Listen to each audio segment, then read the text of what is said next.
Episode की शुरुआत में हमें चोरों के अड्डे को दिखाया जाता है जहां पर सारे चोर आ चुके होते हैं और उनका बॉस कह रहा होता है सभी लोग आ गए हैं।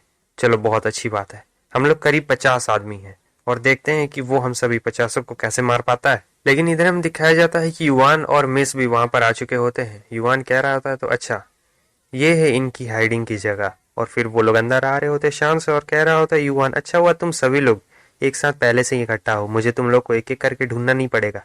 अब ये बताओ तुम लोग खुद अपनी जान लेना चाहोगे या फिर चाहोगे कि मैं तुम लोग को बहुत दर्द से मार दूं। बॉस सोच रहा होता है ये इतना बड़ा गधा है, इसकी हिम्मत तो देखो, ये यहाँ पर आ गया। वो अपने साथियों से कहता है कि इससे जरा भी डरना मत, जाओ सभी लोग हमला करो।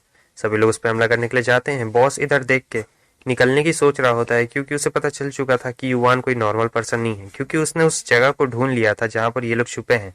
इसका मतलब ये ताकतवर पर्सन है और इसी मौके का फायदा देख ये यहाँ से भागने लगता है। लेकिन अगले ही पल हमें दिखाया जाता है युवान ने सभी लोगों को ढेर कर दिया होता है। युवान कहता है चलो अब तुम्हारी बारी है। लेकिन हमें इधर दिखाया जाता है कि वो जो बॉस होता है वो एक लड़की को बंधक बना लेता है और उसके गले पे चाकू रख देता है और कहता है अगर तुमने एक कदम भी आगे बढ़ाने की कोशिश की तो मैं इसका सर उड़ा दूंगा। युवान को उसे देख गुस्सा आ जाता है और अपने कॉइन्स निकाल लेता है। वो कहता है कि तुम ऐसा करने की सोचना भी मत।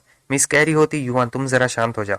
वो कहता है क्या मैं ऐसा कर सकता हूँ, समझे, और तुम चाहो तो मैं करके भी दिखा सकता हूँ। इधर हमें दिखाया जाता है कि पीछे दो लाल आंखें होती है और फिर हमें दिखाया अगले ही पल कि वो डॉगी होता है। वो बाहर निकलता है और सीधे उस चोर के हाथ में काटता है तो उसे दर्द होने लगता है।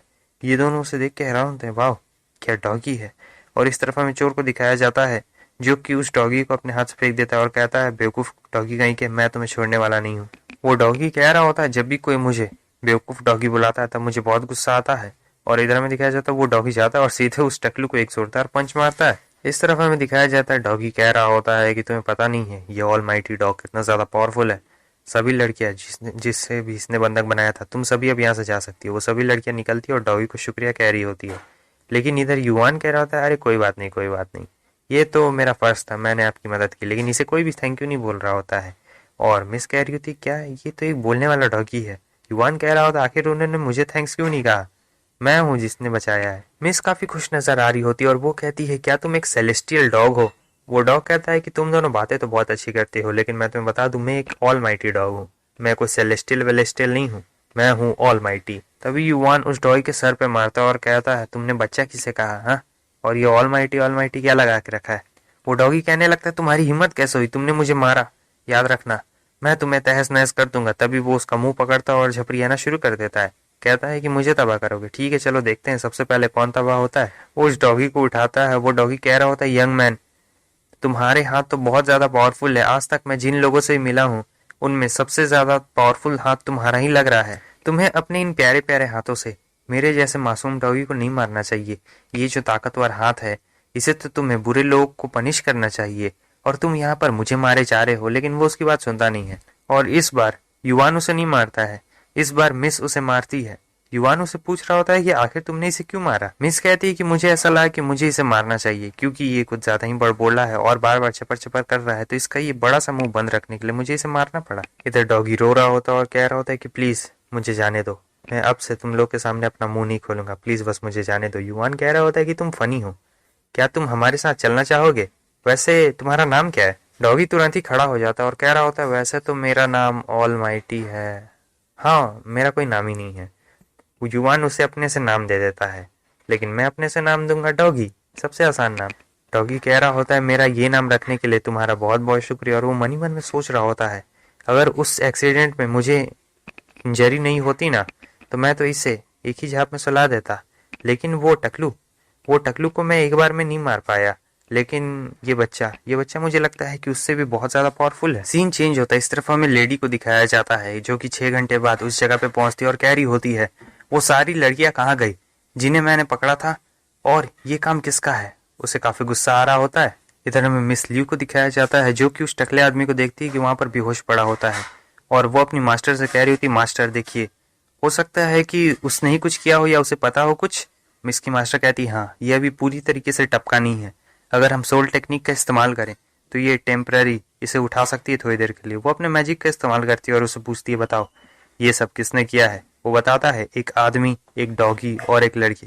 इधर युवान को दिखाया जाता है जिस छींक आ रही होती है तो वो कह रहा होता है लगता है कोई मुझे मिस कर रहा है। ये लोग अपने सफर पे जा रहे होते हैं जहां पर युवान डॉगी से पूछ रहा होता है कि तुम तो इतने ज्यादा ताकतवर हो, फिर भी उन्होंने तुम्हें कैसे पकड़ लिया। वो डॉगी बताता है कि ये काफी छोटी कहानी है। एक दिन वो ऐसे ही जा रहा था तो एक चुड़ैल आई जिसने काला रोब पहना हुआ था, आपको पता होगा, अभी तो आपने देखा है। और फिर आगे डॉगी बताता है कि उस चुड़ैल ने इसे पॉइजन दे दिया जिसकी वजह से इसकी सारी स्ट्रेंथ खत्म हो गई थी, फिर ये बेहोश हो गया तो उन लोगों ने इसे पकड़ लिया। मिस कहती है कि आखिर वो तुम्हें क्यों पकड़ना चाहती थी, क्या वो तुम्हें खाने के लिए पकड़ना चाहती थी। वो डॉगी रो रहा होता है और कहता है कि तुम लोग को नहीं पता होगा, तुम्हें तो आइडिया भी नहीं होगा मैं उस वक्त कितना ज्यादा डर चुका था। युवान उससे पूछता है तो तुम बताओ कि तुम आखिर हो क्या और तुम ऐसे बात कैसे कर सकते हो। वो कहता है कि मुझे इन सभी चीजों के बारे में कुछ भी याद नहीं, क्योंकि जैसे जैसे मैं बूढ़ा होते जा रहा हूँ मेरी मेमोरीज धीरे धीरे करके और भी गायब होती जा रही है। मिस कह रही होती है तुम और डॉगी रहो साथ में ना, तो ये जर्नी तो और भी मजेदार होती जा रही है। अब आधा महीना बीत चुका होता है, ये लोग ब्लैक टॉर्टवाइस टाउन पहुंच चुके होते हैं। मिस कह रही होती है कल जो हमसे ब्लैक क्रिमिनल टकराया था ना, वो बहुत ज्यादा पावरफुल था, वो तो ग्रैंड मास्टर का लेवल का था, उसने लगभग तुम्हें इंजर्ड कर ही दिया था। युवान कह रहा होता है लेकिन क्या हुआ, मैंने अंत में उसे मार तो दिया। तुम कभी भी ये नहीं समझ पाओगी कि मेरे जैसा एक मार्शल आर्टिस्ट कितना ज्यादा अकेला महसूस करता है। फिर वो लोग एक जगह पे जाते हैं और युवान बता रहा होता है कि हेवनली विल पगोड़ा खुल चुका है, पगोड़ा खुल गया है, बड़ा अजीब सा नाम रखा है ये लोग। और मार्शल आर्ट वर्ल्ड के जितने बड़े बड़े लोग हैं वो ब्लैक टॉर्टवाइस टाउन में पहुंच चुके हैं, तो ये जगह पहले ही भरने वाली है, तो चलो हम भी चल कर चेक इन कर लेते हैं। वो पास जाते हैं, वो बंदा कहता है आइए आइए सर मैम, आप लोगों का स्वागत है। आप लोग यहाँ फ्रेश होने के लिए आए हैं या फिर आप हमारे होटल में यहाँ पे ठहरना पसंद करेंगे। युवान उससे कहता है कि हम लोग ठहरना पसंद करेंगे। युवान उस बंदे से कहता है कि हमें 3 रूम चाहिए, क्योंकि मैं इस डॉगी के साथ तो बिल्कुल भी नहीं सोने वाला हूँ, और हाँ मैं तुम्हारे साथ भी नहीं सोने वाला हूँ। और इधर ये डॉगी कह रहा होता है हाँ तुम्हें क्या लगता है मैं तुम्हारे साथ सोऊंगा, मैं तुम्हारे साथ तो रूम भी शेयर नहीं करने वाला। लेकिन ये बंदा कह रहा होता है सॉरी सर मैम, वैसे तो भीड़ कुछ ज्यादा ही है, हमारे रूम फुल हो चुके हैं, बस 2 रूम बाकी हैं।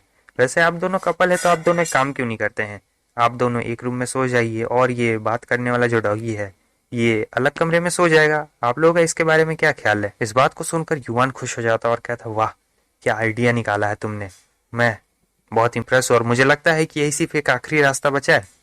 सीन चेंज होता है, अब हमें अगले दिन के सीन को दिखाया जाता है जहाँ पर ये लोग लॉबी में बैठे हुए रहते हैं। इधर 2 लोग बात कर रहे होते हैं कि आज हेवनली विल में दुनिया के चारों तरफ के मार्शल मास्टर्स आने वाले हैं।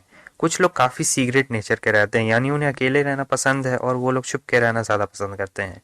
उनके बारे में कोई भी ज़्यादा कुछ इन्फॉर्मेशन नहीं है किसी के पास, जैसा कि हमारे हीरो को तो सब जानते हैं लेकिन कुछ कुछ रहते हैं जिनको कोई नहीं जानता है, सिर्फ उनके नाम को ही जानते हैं। और इधर दूसरा बंदा कह रहा होता है मैं तो यही सोच रहा हूँ कि जिन्होंने 5 साल पहले रिजाइन कर दिया था आखिर क्या वो लोग यहाँ पर आएंगे या फिर नहीं आएंगे। वो जो पहला वाला बंदा होता है वो कह रहा होता है कि मुझे भी इस बारे में शक है कि वो यहाँ पर आए या ना आए, लेकिन उसके अलावा एक और बात ये भी है कि वो इस जगह पे शायद नहीं आएंगे क्योंकि उन्हें नहीं लगता इसकी ज़रूरत। अभी दूसरा वाला बंदा कहता है मैंने तो ये सुना है कि जो पॉइजन था उसकी वजह से उन्होंने अपनी मेमोरी को खो दिया है, तो वो लोग एक दूसरे को बिल्कुल भी नहीं जानते हैं। और ये देखना काफ़ी ज़्यादा इंटरेस्टिंग रहेगा, जब वो लोग एक दूसरे को नहीं जानते हैं तो वो लोग एक दूसरे से कैसे लड़ने वाले हैं, देखने में काफ़ी मज़ा आएगा। इधर हमें बंदे को दिखाया जाता है जो कि युवान का ऑर्डर लेके आ चुका होता है, मस्त मस्त चिकन लेग पीस। डॉगी कहता है जल्दी लाओ मुझे बहुत ज़्यादा भूख लगी है। युवान उस वेटर से पूछ रहा होता है बड़ी सुनो क्या तुम्हें शौक नहीं लगा है, तुम पहली बार एक बोलते हुए डॉगी को देख रहे हो फिर भी तुम इतना नॉर्मल रिएक्ट कर रहे हो। वो बताता है हाँ पहले जब मैं ऐसी ऐसी चीज़ों को देखता था तब मैं काफ़ी डर जाता था और मुझे अजीब सा लगने लगता था, लेकिन अभी हाल फिलहाल में टाउन में ऐसे बहुत सारे अजीब अजीब चीज़ें आने लगी है, तो अब मैं किसी बोलते हुए बिल्ली चिड़िया या फिर ऐसे डॉगी को देखूं तो मुझे ज़्यादा सरप्राइज महसूस नहीं होता है। डॉगी सोच रहा होता है बोलने वाली बिल्ली और चिड़िया, ये दोनों तो काफ़ी इंटरेस्टिंग है, लेकिन पहले पेट पूजा उसके बाद काम दूजा। वो जैसे ही हाथ लगाता है युवान उसके हाथ में मारता और कहता है ये चिकन लेग पीस मेरे और मिस के लिए है, तुम्हारे लिए नहीं, तुम्हारे लिए तो कुछ और ऑर्डर किया है। डॉगी रो रहा होता और कहता है क्या तुम दोनों अच्छा अच्छा वाला पार्ट खा लोगे और मेरे लिए क्या बचेगा, सिर्फ वो उसका क्या करूंगा मैं। सीन चेंज होता है, इधर हमें एक बंदे को दिखाया जाता है जो भाग रहा होता है और कहता है मेरी बच्चा लो। और बस अब यहीं से कहानी धीरे धीरे करके और भी ज़्यादा इंटरेस्टिंग होती जाएगी, तो बने रहे हमारे चैनल के साथ। ज़्यादा नहीं बस 100 लाइक्स कर देना।